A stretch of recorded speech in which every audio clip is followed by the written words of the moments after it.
한글도 남보다 빨리 깨치고 참 똑똑했는데 갈수록 실력이 뒤처지는 것 같아 걱정이에요.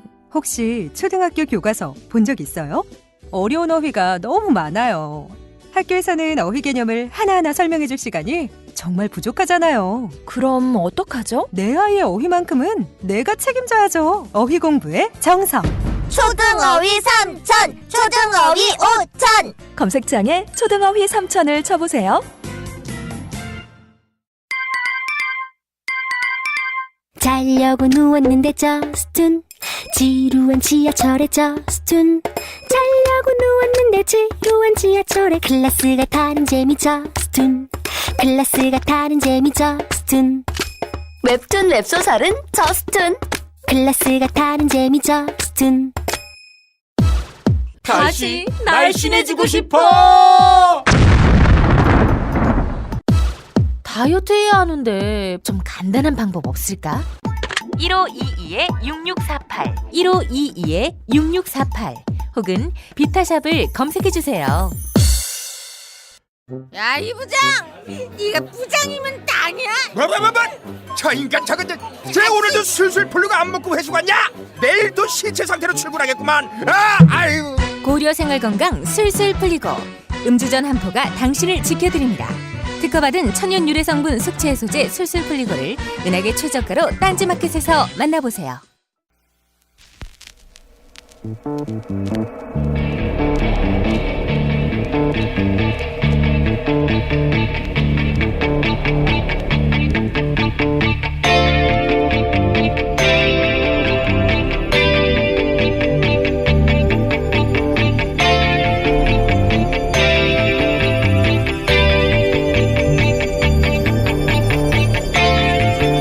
안녕하세요, 김원준입니다. 환경부 국립환경원과 미 나사가 합동으로 수행한 대기질 공동조사 결과가 어제 공개됐습니다. 한국에서 발생한 초미세먼지의 52%는 국내에서 생성된 것이고 그동안 미세먼지의 절대 원흉처럼 지목됐던 중국발 미세먼지는 34% 정도, 나머지는 북한과 그 외 지역발로 분석됐습니다. 박근혜 정부 초기 발표됐던 미세먼지 종합대책에 의하면 미세먼지 상당 부분은 중국 등 국외에서 유입된다고 설명을 했었죠. 실제로는 절반 이상이 국내에서 발생하고 국내 요인은 우리 스스로 개선할 수 있다는데 방점이 있었어야 했지만 남 탓으로 중국 탓으로 시선을 돌렸습니다. 이후 미세먼지가 점점 심해지자 직화 조리 시 미세먼지가 발생한다며 고등어, 삼겹살 식당 규제 방안을 대책으로 거론했었고 오히려 석탄 화력 발전소는 20기를 더 짓겠다고 했었습니다. 먹고 살게만 해주면 그 이상의 요구는 불평불만으로 취급했던 시대가 진작에 끝났음에도 이제는 삶의 질을 말하는 시대가 도래한 지 한참 지났음에도 이명박 박근혜 시대는 그 점을 제대로 이해하지 못했습니다. 사람들이 4대 강과 미세먼지에 왜 그렇게 민감한지, 더 깨끗한 물, 더 깨끗한 공기, 더 깨끗한 환경에서 생활할 권리에 얼마나 더 예민해졌는지 알지 못했죠. 보수 정권은 환경이라는 단어를 운동의 언어로 이해했습니다. 건강하고 쾌적한 환경에서 생활할 권리를 헌법은 진작의 기본권으로 정하고 있었는데 말이죠. 그래서 제가 하고 싶은 말이 그겁니다. 환경도 법대로 합시다. 김원준 생각이었습니다.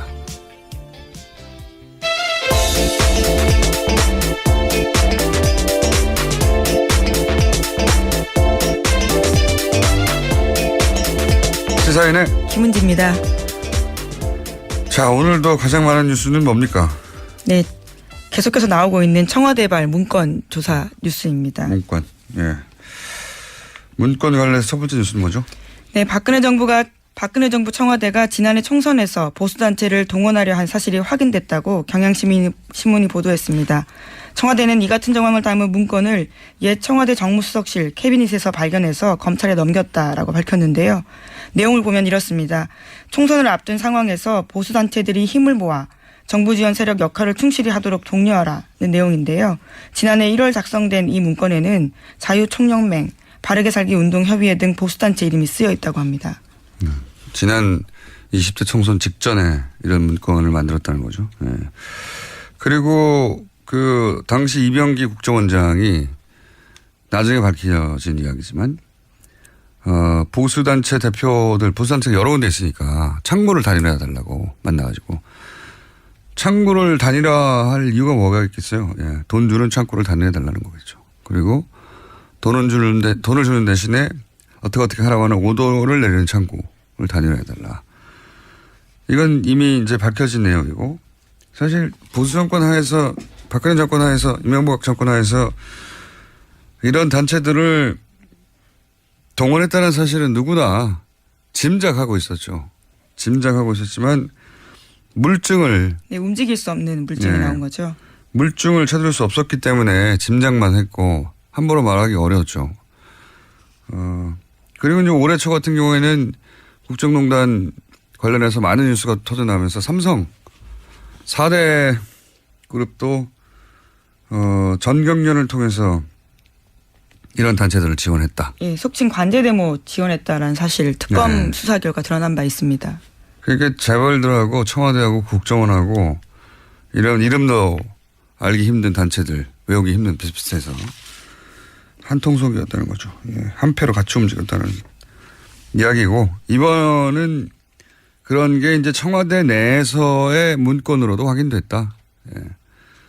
하지만 통장은 나온 적이 없어요. 이 돈이 어떤 식으로 흘러갔는지. 예. 청와대에서도 보수단체를 움직이는 걸 당연하게 생각했고 실제 그런 회의를 했다. 독려하라고 하는 문건이 나왔다고 합니다. 자, 다음 순요. 네, 그래서 당초 어제까지였던 청와대 문건 전수조사 기간이 늘어났습니다. 청와대 관계자는 어디서 뭐가 더 나올지 몰라서 조사를 이어간다라고 밝혔습니다. 1층부터 차례로 올라가는 방식으로 전수조사하고 있다라는 건데요. 잠겨있는 캐비닛 중에 열쇠가 없는 경우에는 기술자를 동원해서 열어봤다라는 겁니다. 그 정도로 시간이 오래 걸린다는 건데 또 다른 관계자의 말에 따르면 책상 서랍 뒤를 보기 어려운 구조라서 서랍도 뜯어봐야 할 지경이라고 합니다. 그렇군요. 몇천 건 나왔다는데 뭐 더 나올 수도 있겠네요. 예. 뭐가 나올지. 이 소식은 이제 문건에 나온 내용을 구체적으로 발표하게 되면 또 화제가 되겠습니다. 자, 여기까지 문건 얘기는 여기까지 하고요. 다음 뉴스는요. 문재인 정부가 적폐 청산을 위해서 이른바 최순실 방지법을 제정합니다. 국정기획자문위원회가 어제 밝힌 문재인 정부의 100대 국정과제 중 하나입니다. 올해부터 형사 판결 확정 시 최순실 씨가 부정축제한 국내의 재산 환수를 추진하겠다라는 건데요. 관련자들의 재산 환수 관련 법률 제정을 지원하고 검찰의 범죄 수익 환수를 기능을 강화하겠다라고 밝혔습니다. 재산 환수. 네. 뉴스공장에서 쇼미더머니라고 저희가 고정 코너를 미리 만들어두고 있었는데 안원구 대구 전 국세청장 이분이 사비로 일하고 있었어요. 사비로. 예. 지금도 사비로 일하고 있는데. 네, 지금도 독일에서 계속 지금 추적을 하고 계시죠. 독일에 박정희 전 대통령의 비자금이 관리됐을 법한 그렇게 추정되는 그 은행을 찾아갔다고 하더라고요. 예. 거기까지는 알고 있는데 그다음에 어떻게 됐는지 모르겠습니다. 여하간 이제 법으로 만들어진다고 하니까 저희 쇼미더머니도 더 많은 내용이 나올 것 같네요. 특검 때 그런 얘기가 있었죠. 그 최순실 씨 해외 비자금이 수조 원대 뭐 페이퍼 컴퍼니가 많다. 근데 이제 진행이 안 됐어요. 수사가 제대로. 네, 우선 국내 재산 정도만 나왔었습니다. 그 당시만 하더라도 2,730억 정도였죠. 네, 시간도 없었고 그때는 이재용 부회장이 계속 구속영장이 기각되면서 특검이 얼마 남지도 않았기 때문에 뭐 총력을 다해서 그 사안에 집중하느라 사실 많은 사안들이 있었는데 들여다보지도 못했다고 제대로 하죠. 자, 다음 뉴스는요. 네. 계속해서 검찰이 국정원 정치개입 정황을 담은 문건을 대량으로 확보하고도 이를 수사하지 않고 청와대에 돌려줬다라는 이야기 전해드리고 있는데요. 이와 관련해서 검찰이 공식적으로 이를 인정했습니다. 그리고 현재 반환 경위를 조사하고 있다라고 밝혔는데요. 검찰 관계자에 따르면 디도스 사건 재판과 관련이 없다고 판단해서 청와대에 돌려준 것으로 보인다라는 겁니다. 또 문건이 이관됐기 때문에 현재로서는 자신들도 내용을 알 수 없다라고 밝혔습니다. 이관된 건 이제 인정을 한 것이고 이건 되는 게 사실이니까요. 예, 인정을 한 것이고 왜 그때 줬는지는 모른다 이거죠. 예. 근데 이게 이 문건을 확보한 게 당시 디도스 특검이 있었는데 디도스 특검 때 확보한 문건이라는 거죠. 예, 디도스 특검 때 국정 문건 확보해 봤더니 거기에 SNS를 어떻게 장악할 건지. 예. 네, 청와대 정무수석실 김모 행정관 자택에서 압수한 청와대 보고 문건이었습니다. 이 디도스 특검은 이 문제를 최초로 제기한 사람이 세계 최초로 제기한 사람이 접니다. 예. 특검을 이끌어냈던 문제 제기를 했던 당사자로서 보기에 당시 특검은 말도 안 되는 결론으로 끝났죠. 예.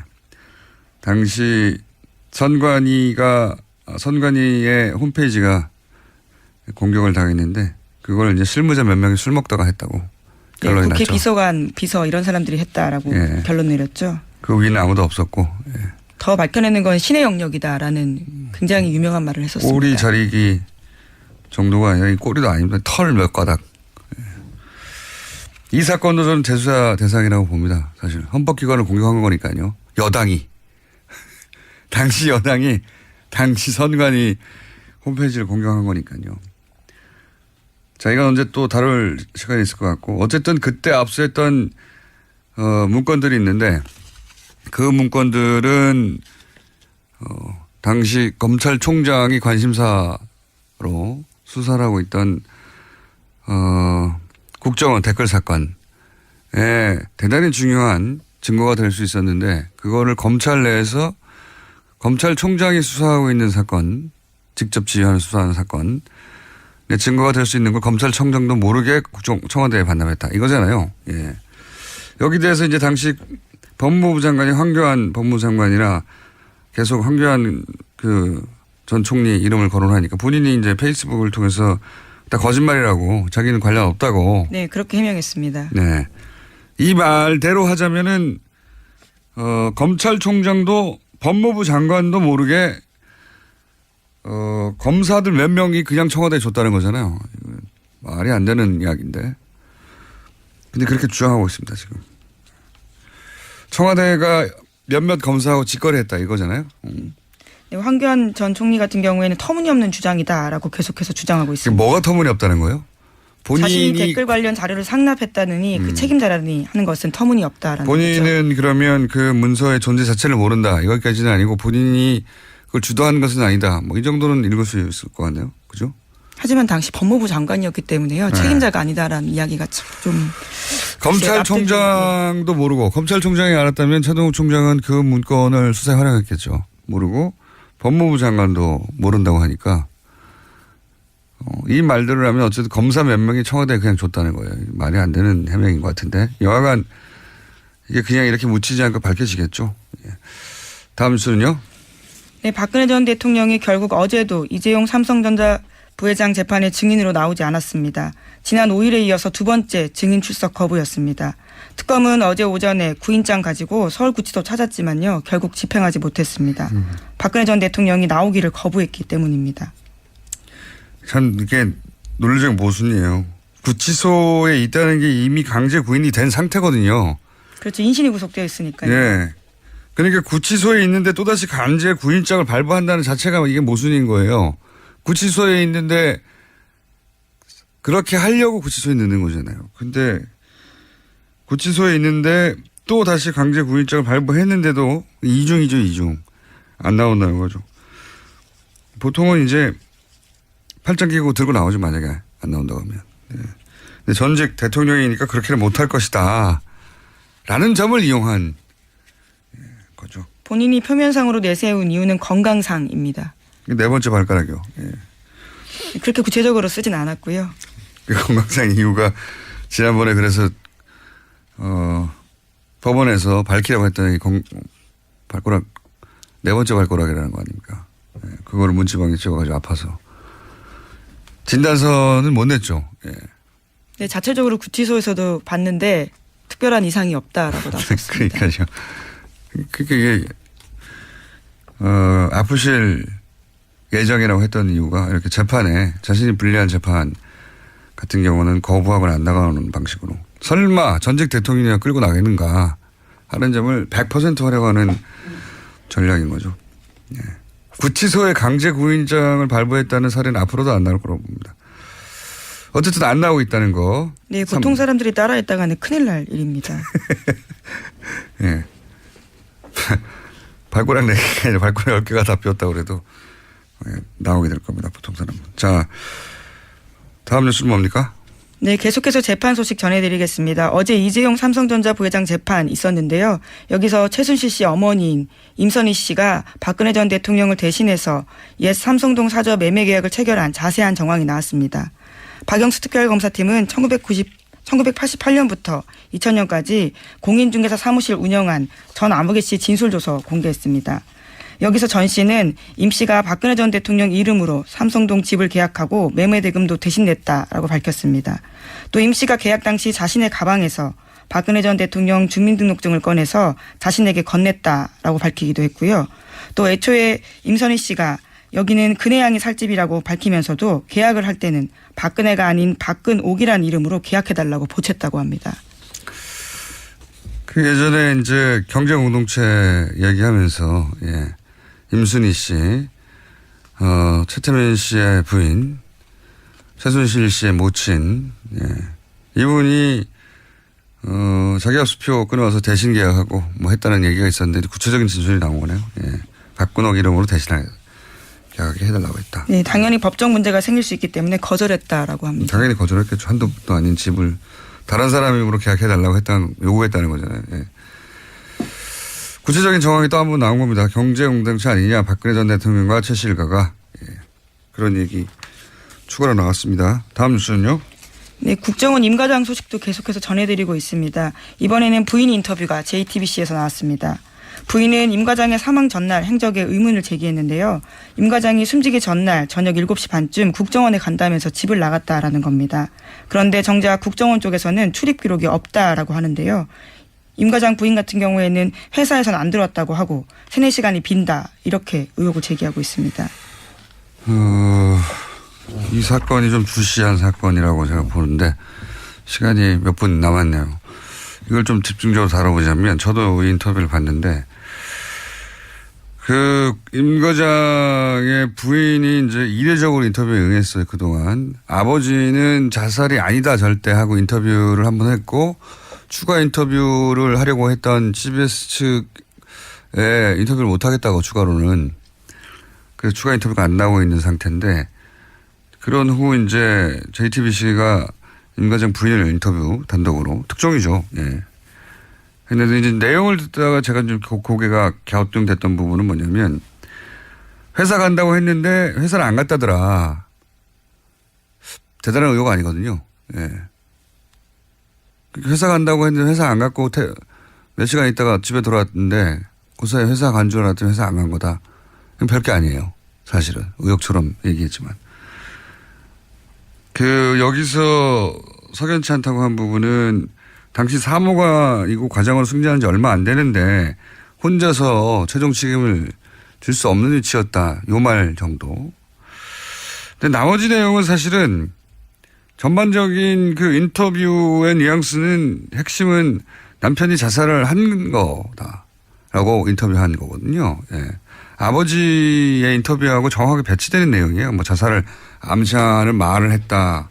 유서를 집에서 쓴 것 같다거나 자살을 한 이유는 국회 자료를 제출하는 게 그걸 굉장히 힘들어 했는데 그게 자살의 이유인 것처럼 그리고 해킹팀 프로그램은 대북 관련 업무에만 사용했다는 이야기도 나왔고 큰 틀에서는 사실은 국정원이 주장했던 내용을 재확인하는 정도 인터뷰거든요.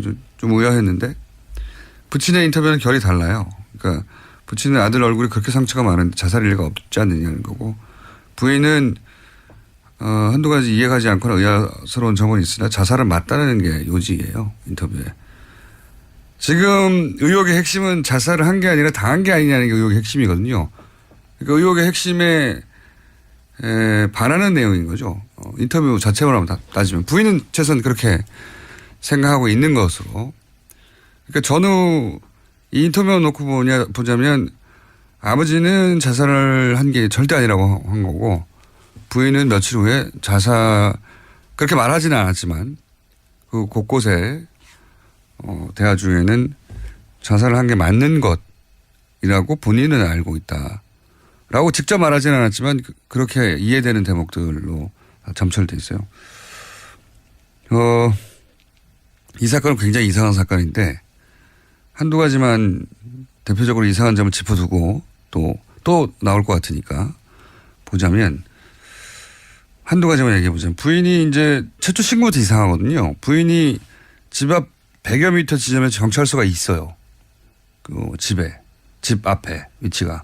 근데 실제 신고는 5km 떨어진 파출소에 가서 하거든요. 운전을 해서 직접 방문해서. 생각해 보시면 남편이 실종됐다고 생각하는 순간 가장 먼저 할 일은 운전을 해서 5km 떨어진 경찰서로 갈 게 아니라 방문해서 또 전화하면 됩니다. 그렇죠? 112에 신고해서. 그리고 직접 가고 싶었다면 답답해서 집 앞에 있는 경찰서로 가면 되죠. 더 이상한 건 그렇게 신고를 하고 나서 6분 후에 취소합니다.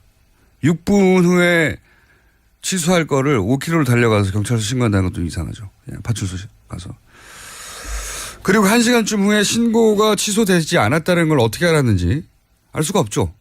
신고가 취소되지 않았다는 걸 확인하고 경찰서에 취소를 하라고 합니다. 실종 신고가 왜 취소되지 않았냐고 취소하라고.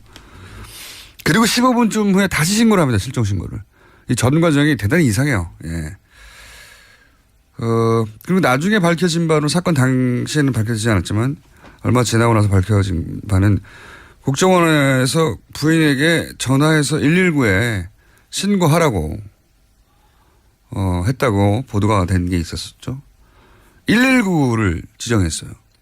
그러니까 이제 미스터리가 약간 풀리는 것은 소방서로 간 겁니다. 차를 운전해가지고. 그런데 소방서에 갔더니 소방서는 실종 신고는 경찰에 하라고 해서 그 옆에 있던 파출소에 신고하게 된 겁니다. 112가 된 거죠, 이번에는. 그런데 이걸 6분 후에 취소합니다. 그러니까 국정원에서는 119에 신고하라고 했는데 부인은 소방서에 갔다가 실종됐으면 당연히 경찰서로 하라고 그 옆에 있었대요, 바로. 마침. 동백파출소가. 했더니 그렇게 하라고 했더니 경찰에 가서 했더니 취소를 6분 후에 한 건데 아마도 추정되기로는 국정원에서 경찰 신고는 취소하라고 한 게 아닌가. 안 그러면 굳이 거기까지 달려가서 신고한 것을 왜 취소했겠는가 하는 의문이 들고요. 그런 심정을 더 굳히게 하는 것은 1시간 후에 왜 취소하지 않았냐고 다시 경찰에 전화를 하거든요. 부인이 그걸 알 도리가 없죠. 예. 근데 이제 112 신고를 하면 경찰 단말이 뜬다고 해요. 신고가.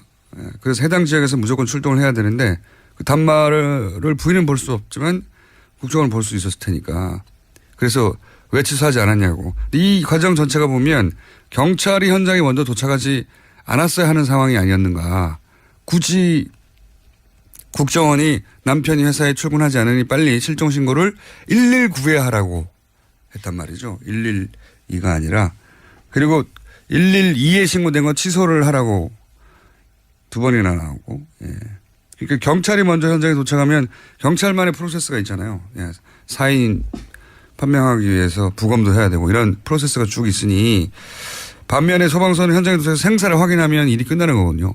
사실은 사망하기 전에 위독하거나 뭐 어떤 생명 위협하면 구출하는 거죠, 보통은. 근데 사망하면 소방서가 할 일은 끝나요. 그래서가 아니겠는가 하는 의혹이 하나 있는 거고요. 예. 한 가지만 더 얘기하자면, 나중에 국회 정보위에서 이 사건에 대해서, 국회에서 질의할 때 나왔던 아주 작게 보도되고 지나가 버렸는데, 당시. 2년 전 기사를 찾아보면 나올 겁니다, 아마. 국정원 직원들이 보유한 휴대폰에는 국정원이 휴대 위치 추적 장치를 깔고 있다. 이를 통해서 임 과장을 찾았다, 국정원은. 왜냐하면 국정원이 너무 신속하게 도착을 해가지고 그걸 이제 국회 정보에서 질의를 했던 거 봐요. 예. 처음에는 수사 당국에 실종 신고를 해서 소방서에서 위치를 찾았다고 이렇게 알려졌었단 말이죠. 이게 무슨 얘기냐면 국정원은 부인에게 신고하라고 시킬 필요가 없었어요, 애초부터. 국정원 직원의 휴대폰에는 위치 추적 장치가 있어서 국정원은 그 직원이 어디인지 처음부터 임 과장이 어디인지 알고 있었다는 거예요. 부인한테 찾으라고 전화할 필요가 없는 겁니다. 소방서에 신고하라고. 예. 자기들 그냥 찾아가면 되는 거거든요. 처음부터 끝까지. 그러니까 처음부터 끝까지 임 과장의 위치를 알고 있었는데도 불구하고 부인에게 전화를 굳이 해서 119에 신고해라, 112는 취소해라 할 이유가 뭐가 있었냐. 이 전체가 다 일종의 쇼 아니냐. 신고 과정과 이런 자체는. 그렇게 이 외에도 의문이 참 많은데 예. 가장 처음에 일어나는 의문점. 신고 과정. 그것만 얘기해도 이상하죠. 예. 이상한데 어쨌든 지금 한 일주일 상간으로 부친은 자살이 아니라고 부인은 자살이 맞는 거라는 인터뷰를 한 셈이 된 겁니다. 네. 관심사가 아니라 좀 여기가 길었네요. 이렇게만 나오면은 이 인터뷰가 어떤 의미가 있는지 정확하게 전달이 안 될 것 같아서 좀 해설이 길었습니다. 자, 여기까지 할까요? 네. 시사인의 김은지였습니다. 감사합니다. 네. 아무도 묻지도 따지지도 않고 가입하셨다고요? 보험은 너무 어려워요. 걱정 마십시오. 마이보험 체크가 도와드립니다. 1800-7917 마이보험 체크로 지금 전화 주세요. 1800-7917 이미 가입한 보험이나 신규 보험도 가장 좋은 조건을 체크해서 찾아드립니다. 인터넷 한글 주소 마이보험.com 또는 카카오톡에서 아이디 검색 마이보험을 친구 추가하여 상담하실 수 있습니다. 모닝똥? 제겐 사치였죠. 내가 토끼인지 토끼똥이 나인지. 내가 변을 본 것인지 변을 당한 것인지 나는 바나나이고 싶다. 간혹 구렁이이고도 싶다. 미궁 대장사랑. 빅동의 추억 미궁 대장사랑이 찾아드립니다. 혈중 콜레스테롤 개선과 배변 활동에 도움을 주는 건강기능식품입니다. 검색창에 미궁 대장사랑. 미궁 장사랑 이름 바꿨어요. 프로바이오틱스 12종 추가. 미궁 대장사랑. 골반 잡자 바로 잡자 바디로직. 허리 통증 바로 잡자 바디로직. 2017년 쿨 썸머 바디로직 라이트 출시. 통기성이 좋아 땀 걱정 없이 한여름에도 쾌적하게. 입은 듯 안 입은 듯 가벼움의 신축성은 그대로.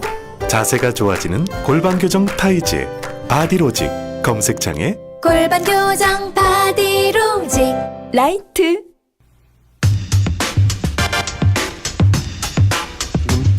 다음에 문제 제가 뭐 이제 제가 소개하기 전에 말씀을 시작해 버리셨네요. 네, 국민의당 천정배 의원 스튜디오에 나와 계십니다. 안녕하십니까? 네. 안녕하세요. 천정배입니다. 의원님 보통 이제 소개를 하고 나서 얘기를 하시는 거군요.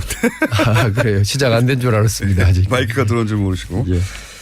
자, 천정배 의원님은 오랜만에 뵙습니다. 네, 제가 장관일 때 처음 뵀으니까 십몇 년 됐는데 그죠? 예, 그건 10년도 넘었을 거예요. 그때는 장관으로 굉장히 잘 나가실 때고요. 그리고 낙선하고 나서도 뵌 것 같고, 그때는 예. 네, 아주 뭐랄까 찾는 사람이 없는 상태였고. 그래요. 그랬죠. 찾아갈 때는 많았죠. 그래도 예. 자, 오늘 스튜디오 직접 나오셨는데 나오신 이유는 저희가 모신 이유는 이제 당 대표에 출마하시는 거죠? 예, 뭐 결심은 오래전부터 굳혔습니다. 얼마나 오래전부터 굳히셨습니까? 이제 대선이 끝나고 이제 당이 매우 어려워졌잖아요. 그래서 네. 이걸 제가 나서서 당을 책임지고 당을 지키고 살려야 되겠다 이런 생각을 하게 됐습니다. 그 대선 대선 이전에 대선이 한참 진행됐을 때 그 기간 동안에는 이 당이 내가 생각한 것과 국민의당이 좀 다르게 간다 생각하신 적은 없어요? 대선 이전에? 그러니까 국민의당이 탄생하고 나서 대선까지 한 1년 반 정도, 1년 반인가요? 네, 그 정도. 예. 처음에 국민의당에 합류하셨을 때 국민의당인 이런 모습이어야 한다고 실제 그 이후 전개된 1년여간의 과정에서 국민의당이 본인이 생각했던 대로 굴러갔습니까? 예, 여러 가지 면에서 말하면 미흡한 거죠. 그 국민의당이 당초 우선 국민의당이 왜 만들어졌냐 하면은 이것은 기존의 정치에 대한 비판으로 이제 새로운 좀 다당제 다당제 합의제 민주주의로 협치로 가는 게 좋겠다 하는 국민적 여망이 모여진 당이란 말이에요. 그 점에 관해서는 지금도 명확한 그 국민의당의 존재 의의가 있고 또 그것을 지키고 살려가야 한다고 생각합니다. 근데 이제 그런 국민의당에 대한 국민적 여망 또 국민의당이 가지고 있는 시대적 뭐 인물할까요? 이거에 대해서 아직 좀 그것이 제대로 확고하게 당 내부에서 구체적으로 정립되지 못하고 또 그것을 그래서 좀 일관되고 강력하고 치열한 실천으로 이어지지 못하고 이런 여러 점에 있어서 좀 미흡하고 부진했다. 저는 그렇게 생각합니다. 당초 우리가 가려는 지향점 이런 것들은 사실은 명확히 있는데 그것을 구체화하고 치열하게 실천하는데 좀 성공하지 못했다고 보는 겁니다. 조금 더 구체적으로 말씀드려서 새로 당이 만들어질 때는 이유가 있지 않습니까? 바른정당은 박근혜 최소한 박근혜식 정치는 안 되겠다. 뭐 바른정당과 자유한국당의 차이가 뭐냐 하시는 분도 많이 있지만 바른정당은 구체적으로 있어요.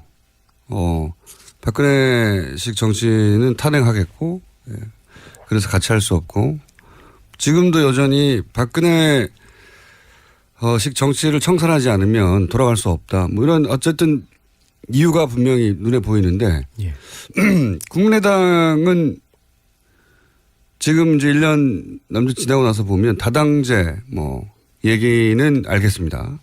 다당제가 시대 정신이라고. 근데 국민의당이 왜 생겼나? 특별히 뭘 하려고 생겼나? 뭘 다르게 했나? 이런 질문을 받으면 그러니까 그걸 아까 다당제 말씀하셨는데 그걸 조금 더 박근혜식으로 뭐 박근혜에 대해서 반대하게 나왔다든가 이렇게 표현하는 것이 더 명료하지 않아요? 그렇게 표현해 본다면 지금까지의 승자 독식의 또 극한 대결의 양당 기득권 제도 그런 정치에 대해서 이게 굉장히 한계를 느낀 국민들이 많고 그에 대해서 이제는 상생과 협치의 시대로 가야 되겠다. 그리고 그건 필연적으로 다당제 합의제 민주주의로 가는 것이 옳다. 이런 국민적 여망이 모여져 있는 거거든요. 그런 점에서 국민의당에 이 생긴 이유는 명백한 거죠. 그런 점에서는 다당제 때문에요? 아니 기존의 양당제라는 게 아주 극한 대결이고 승자 독식 체제란 말이에요. 지금 다당제 했더니 더 극한 대결이 있는데요 지금. 그런가요? 다당제 만들어냈더니 합의는 더 어렵고. 가만 보시면 그게 지금 그러니까 바로 그런 협치를 제대로 해가라는 것이죠. 그것이 우리의 임무죠. 그래. 극한 대결을 극복하기 위해서 다당제가 됐는데 다당제가 됐더니 오히려 합의는 더 어렵고 더 극한 대결이 있는 거 아닙니까? 지금 현재 스파는? 아니 그것은요. 물론 어느 특정한 예전에 같으면 뭐 한 정당이 여당이 압도적인 다수를 가졌다든가 심지어는 뭐 개헌선을 넘었다든가 그럼 아주 쉬운 거죠. 합의가 쉬운 건 사실이지만 그러나 이제는 국민의 민의를 정확하게 반영하면은 다당제가 될 수밖에 없는 거란 말이에요. 아니 잘 생각해 보시면은요. 제가 선거제도하고 늘 관련이 있는데 그 민주화된 이후로 어떤 정당도 국민의 과반수의 득표를 해본 적은 없습니다.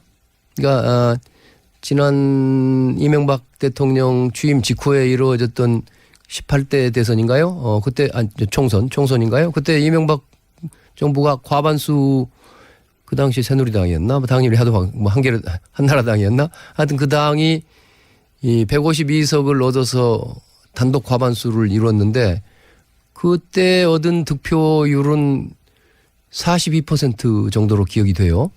그리고 저희가 열린우리당을 할 때, 열린우리당을 할 때는 그때 역시 우리도 152석의 단독 과반수 의석을 얻었는데 2004년 총선이죠. 그때 우리가 실제 득표한 표는 국민들로부터 얻은 표는 38%대에 불과했어요. 지금 뭐 다당제가 이게 뭐 더 답답하냐 할 수가 있는지 몰라도 사실은 국민의 민의를 정확하게 대변한다면 다당제가 될 수밖에 없는 구조를 가지고 있죠. 그거에 맞춰서 정치를 짜고 어렵더라도 그런 다양한 세력 사이에 협치, 이른바 요새 협치란 말인데 서로 타협할 때는 타협하고 소통과 협치를 통해서 가야 되는 것이죠. 그것이 뭐 경우에 따라서는 좀 옛날에 비하면은 뭐 일방적으로 밀고 나간 거에 비하면 늦을 수도 있겠지만 그것이 진정으로 그 개혁을 전진시키는 길인 거죠. 뭐 그 전제는 그러면 국민의당이 그 국민 다수 혹은 국민의당을 지지하는 민의를 대변하고 있어야 되는데 지금은 그다지 그런 것 같지 않거든요. 국민의당이 지금 지지율이 이제 낙폭이 큰 것은 그만큼 내 뜻을 이 당이 대변하지 못하고 있다고 생각해서 지지율이 떨어진 거 아니겠습니까? 뭐 지금이야 뭐 국민의당 지지가 워낙 낮으니까 뭐라고 설명해도 제가 무슨 크게 변명밖에 안 되겠습니다만 그러나 국민의당을 어쨌든 국민의당을 만들어준 시대적 요구 국민들의 요청은 확실히 있는 거다 이겁니다. 그거를 우리가 그걸 앞으로 발전시켜 나가고 그동안 우리가 잘못되고 부진한 거에 대해서 그걸 뭐 성찰과 반성을 통해서 그걸 제대로 살려가야 할 일이지 저희로서는요. 그지 뭐 국민의당이 그래서 뭐 아까 이거 뭐 국민의당을 지지 안 하고 지금 반대 많이 하시는 분들이야 쟤들 좀 없어졌으면 좋겠다 이렇게 생각하실 수도 있는데 뭐 그러실 수 있는 것도 우리가 그런 꾸지람도 그런 욕도 받아가면서 우리가 감수하면서 어떻게 우리를 발전시키고 당초 우리에게 부여된 임무에 대해서 충실하게 하느냐 이것이 현재 우리가 당면 과제고 과제라고 봅니다. 본인이 그 역할을 제일 잘할 것 같다. 뭐 그렇습니다. 저희 국민의당을 만드는데도 정동영 의원이나 김한길 전 의원, 뭐 문명호 전 의원 같은 경우에는 왜 안 되죠? 뭐 안 된다고 할 거야 있겠습니까만은 다 저하고도 뭐 가깝고 훌륭한 분들이지만 훌륭한 분들이면 그분들이 하면 되잖아요. 예, 우선은 뭐 그분들이 하신다고 뭐가 잘못된 건 아니겠죠. 그러나 우선은 국민의당이라는 뭐 묘목이라 할까요? 이 나무를 그래도 심고 물 주고 키우고 하는데 제가 제일 앞장섰고 또 그래서 제가 그에 대한 책임감도 크고 공동대표셨죠 처음에. 그렇습니다. 공동대표기도 하고요. 그래서 그런 점에서 우선 애당심이랄까 지금 뭐 당이 굉장히 어려운데요. 이 당을 다시 튼튼하게 뿌리 내리고 발전시켜야 되겠다. 잘 자라게 해야 되겠다. 공동대표였다는 점 말고는 혹시 본인이 다른 후보들보다 나은 점이 있으십니까? 그거를 어필해야지. 결국은 이 국민투표도 있는 거죠. 그죠? 국민 여론조사 같은 것도. 확정은 안 됐겠지만 아직은 당연히 다들 그렇게 하니까 다른 당들도. 제가 그동안 정치를 해오면서 그래도 어떤 뭐 개혁성이랄까요? 일관된 개혁성을 보여왔고 또 늘 국민의당을 만드는 과정에서도 그랬습니다만은 제 자신의 뭐랄까요? 뭐 비교적 사심을 버리고 늘 어려운 길을 앞장서서 개척해 왔다고 자부합니다. 뭐 이런 생각, 이런 태도와 이런 제 애당심이 이번에 국민의당을 살리는데 가장 큰 요소가 될 것이라고 자부합니다. 다른 분들과의 차별점.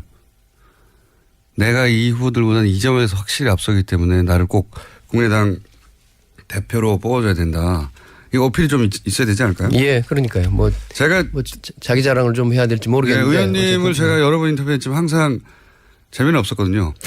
이거 재미는 좀 없죠. 그래서 우선은 좀 재미를 찾아보려고 제가 질문을 계속 반복하고 있는 이유는 이런 질문에 이렇게 머리에 확 들어오는 답변을 하나 정도는 해주셔야 될 것 같아서 자꾸. 그래야지 기사 제목도 나오고 할 텐데. 제가 하여튼 뭐 개혁성에 있어서는 뭐 남한테 주고 싶은 생각이 없고요. 또 뭐 늘 위기 때마다 저 자신을 버리고 치열하게 돌파해야 되겠다 하는 그런 생각을 늘 가지고 있고요. 또 그걸 뭐 남이 보기에는 많이 부족할지도 모르지만 저로서는 치열하게 늘 정치를 해왔고 또 무엇보다도 지금 우리 당은 사실은 좀 좋게 말하면 다양성을 갖춘 집단이고 나쁘게 말하면 굉장히 이질적인 집단인 거 아닙니까? 이질적인 집단이라 하면 어떻게 섞여 있는 겁니까? 아니 무슨 크게 보더라도 저야 이제 골수 DJ 쪽에 서 있는 사람인데 우리 당에 사실은 새누리당을 했던 분들도 상당수가 많이 있습니다.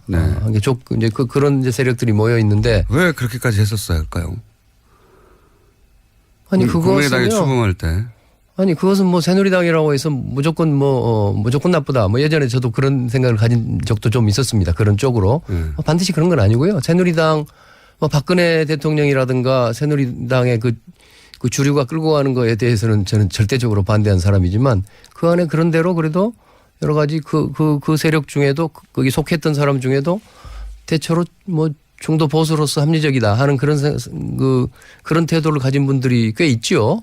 당의 덩치를 키우려고 하다 보니까 그렇게 된 거예요. 아니 뭐 여러 가지 측면이 있죠. 당 만들어 보면 뭐 그동안 우리나라 정당이 모든 정당들이 극우부터 극좌까지 다 합쳐져 있고 뭐 그런 것들은 얼마나 있는데요. 뭐 제가 그런 뭐 좀 그 사소한 가지를 좀 치고 말한다 그러면 좀 줄기를 본다면 그래도 또 그 매우 합리적이고 보수적이지만 합리적이고 성찰적이고 건전하다 이런 사람들이 있어요. 그런 건전한 중도 보수 이런 사람들이 같이 섞여 있죠. 근데 이 세력들이 지금 한 1년 반쯤 됐는데 내부에 뭐 소통이라는 게 많이 부족해요. 많이 부족하고. 서로 같이 안 놉니까? 뭐 놀이가 같이 노는데 어쨌든 좀 부족해요. 이게 부족해서 예를 들어서 처음으로 재밌었어요. 예. 이게 말이에요. 그 사실은 제가 늘 뭐 수십 년 전의 일인데 어떤 그 일본의 변호사를 만났어요. 근데 이분이 첫 만남인데 앞으로 우리 싸울 수도 있는 친구가 됩시다. 이렇게 말을 하더라고요. 제가 이게 수십 년 동안 이게 잊지 않고 있는 말입니다. 아, 그렇구나. 친구라는 것은 사실은 싸울 수 있어야 되잖아요. 예. 그 친구가 그냥 좋게 서로 눈치를 보고 있으면 그런데 집단이 섞여 그렇습니다. 있어서 우리 집단이 섞여 있어서 이제 뭐 겉으로는 사람들이 정말 선량한 사람들이 많고 너무 양순해요. 우리 당의 국회의원들도 보면요. 그래서 이렇게 서로 이렇게 인간적으로는 친밀하게 잘 지내지만 정작 정치라는 것이 그 안에 서로 생각이 다른 사람들이 치열하게 뭐 경우에 따라서 얼굴 붉히면서 논쟁도 하고 뭐 좀 거의 심해지면은 좀 뭐 욕도 하고 정말 싸워가면서 충분한 소통을 통해서 서로 그 뭐 아까 다양한 의견을 잘 조정해야 되고 그 조정이 되면 그걸 가지고 좀 일관되고 일사불란하게 실천도 해야 되고 뭐 이런 것들이 우리한테 사실은 부족하죠. 네. 인간적으로는 친하게 지낼 수 그것을 있지만 뭐 제가 좀 잘할 수 있다 이렇게 생각하죠. 어떤 부분은 토론은요? 아니면 싸우면서 친구가 되는 거예요? 소통, 예, 그렇습니다. 소통하고 조금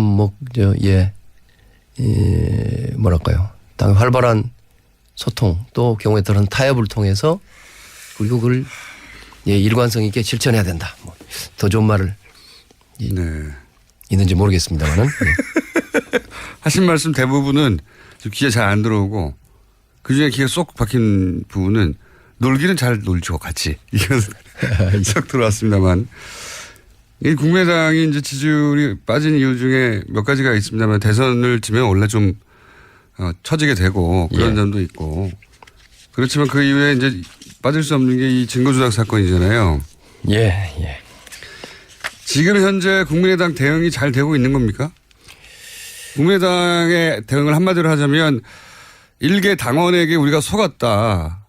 단독 범행일 뿐이다. 당의 책임은 제대로 검증하지 못한 정도는 있지만 우리도 속았을 뿐이다. 이게 사람들한테 제대로 설득이 안 되거든요.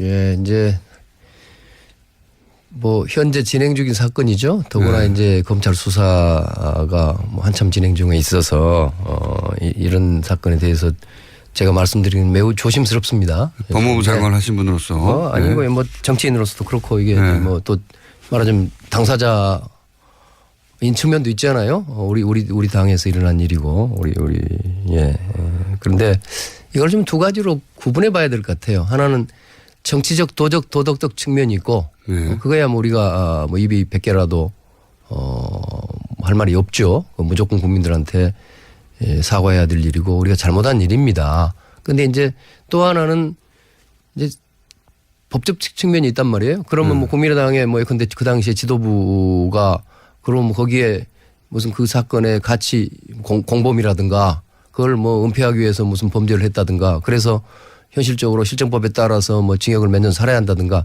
이런 문제와는 좀 차원이 다르다고 생각합니다. 법적인 문제와 정치 문제는 다른데. 그렇습니다. 예. 법적으로는 단독 범행이다. 뭐 국민들께서요. 아니 단독 범행이라고 제가 뭐 그것은 그렇게 성급하게 말할 일은 아니지만 그 지난번에 이제 그 우리 당의 진상조사 단장인가 위원장인가 하는 이제 김관영 의원이 그 진상조사 결과를 발표했어요. 그래서 그 내용을 제가 미리 알지는 못했는데 그 발표장으로 가는 동안에 제가 거기서 잠깐 이렇게 붙들고 세우고 이렇게 이야기를 했어요.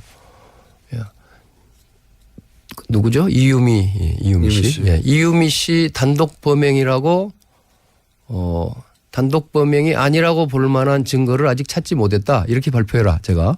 예. 뭐 농담 비슷하게 얘기한 거기도 하지만 예. 그런 거지요. 지금 그러니까 당의 입장에서는 아무래도 아까 상당히 방어적인 상태에 있는데 굉장히 심각한 위기 상황에 있는데 이게 잘못하면 우리가 져야 할 책임 이상으로 아까 억울하게 죄인으로 몰려서 아까 법적 책임을 이야기하는 겁니다. 그래서 이게 가는 거 아니냐 하는 그런 방어적 심리가 있습니다. 있겠죠. 예. 이런 거에 대해서는 우선 좀 국민들이 뭐 조금 그 점은 이해해 주셨으면 하는 생각을 좀 갖고 그게 있고요. 국민들한테 이해가 잘 안 되는 거예요. 그러니까 잘못했습니다. 그런데라고 항상 이어지니까 일단 잘못했습니다가 충분히 이제 느껴진 다음에 좀 이따 그런데 하면 되는데. 그것은 이제 뭐 정치적으로 그런데밖에 안 들리거든요. 예, 정치적으로 그걸 잘 그걸 과연 더 지혜롭게 했어야 한다 뭐 이런 등등의 이야기는 할 수 있겠습니다. 그러나 여하튼 지금 계속되고 있는 사건이어서 제가 뭐 너무 감나라 변하라 이야기하기는 조금 아직은 부적절하다고 생각합니다. 의원님의 답변 스타일이 너무 길기 때문에 제가 단답으로 여쭤볼게요. 안철수 전 대표는 다음 대선에 출마해야 됩니까? 그건 앞으로 뭐 그분 자신이 하기에 나름이겠죠. 그러니까 그걸 평가하시고 그건 본인이 결정하겠지만 평가를 하실 수 있잖아요. 반성과 성찰의 시간을 갖겠다고 하신 것 같아요. 예. 그 반성과 성찰이 제대로 되면은 재기해서 다음 대통령이 될 수도 있고요. 예. 그 부분에 대해서 이제 성과를 그만한 능력과 자질이 된다. 다음 대선에 출마할 만큼의. 저는 뭐 안철수 대표가 갖고 있는 기본적인 장점은 따라죠. 그래서 다음 대통령에 나올 만한 능력과 자질이 여전히 된다고 생각하신다. 뭐 기본적으로 나는 안철수 본인은 대선에 출마할 생각 없어요? 뭐 저는 이번에도 좀 나가보려고 하다가 도저히 안 돼서 미리 포기했습니다. 예.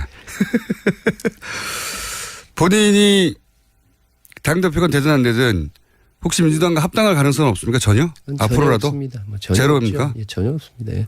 본인이 당대표가 되면 정말로 제로가 될 것이고 다른 당대표가 돼서 하자고 그러면 어떡합니까? 그래도 그건 불가능한 일입니다. 당대표 한 사람이 당의 운명을 마음대로 결정할 수 있나요? 말도 안 되는 얘기죠.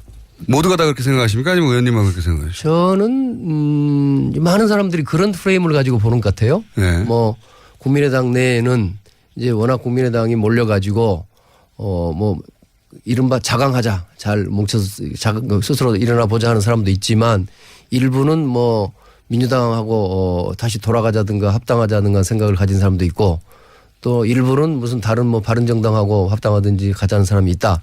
이런 식으로 분류해서 보고 하는데요. 사실이 아닙니까? 저는 뭐 당원들 중에 적어도 국회의원들이라든가 제가 만나는 핵심적인 당원들 중에 그런 생각을 가진 사람은 전혀 없습니다. 의원님한테는 속내를 안 내놓는 거 아닙니까? 혹시? 아니죠. 소통이 안 되시는 거 아니에요? 혹시? 불가능한 예. 이거 불가능한 일이에요. 불가능한 일이고 돌아갈 것도 없습니다. 돌아갈 것도 없고 받아주지도 않을 것 같은데요. 솔직히 말하면. 그거는 지방선거 끝나고 나면 좀 많이 달라지지 않을까요? 지방선거 때 만약에 지금 저 미래를 그렇게 뭐 예단할 수 없고요. 그 지방선거도 아직 거의 1년이 남아 있잖아요.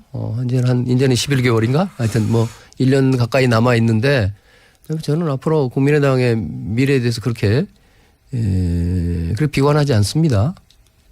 비관을 원래 안 하시잖아요. 제가요? 예, 제가 이때까지 인터뷰하면서 상당히 느낀 거는 10년 넘었지만 비관은 하신 적은 없어요. 어렵지만 내가 해내서 돌파할 수 있다고 항상. 아, 그렇던가요? 예. 예, 이번에 당대표가 돼야 될 가장 좋은 이유가 되겠네요. 그런데 돌파가 안 된 적이 많습니다. 뭐래요? 그래도 여러 번, 국민의당도 작년에 상당히 성공시켰고. 당대표, 이렇게 당대표를 공동대표를 하셨지만 사실은 같이 들어가신 분들은 다 의원도 못 되고 공천에서 사실상 안철수 대표한테 밀린 거 아닙니까? 당시에? 당대표 공동이었지만 말만 공동대표지? 그건 솔직히 인정해야 되겠네요. 예. 뜻대로 다 아니신 거 아니에요? 예. 제가 30초밖에 안 남았는데. 제 역량이 상당히 한계가 그 정도였죠. 30초밖에 안 남았는데 꼭 당대표가 된 이유를 한마디로 요약해 주십시오. 예. 당을 가장 개혁적이고 국민의 신뢰를 얻는 당으로 만들어낼 의지와 역량을 갖추고 있습니다. 아직 한 달이 넘게 남았기 때문에 예. 저희가 한 번 더 모실 텐데요. 예. 압박 면접으로. 오늘은 예의 바르게 했거든요. 그러셨어요? 예, 예. 다시 한번 모시겠습니다. 예. 지금까지 천정배 의원이었습니다.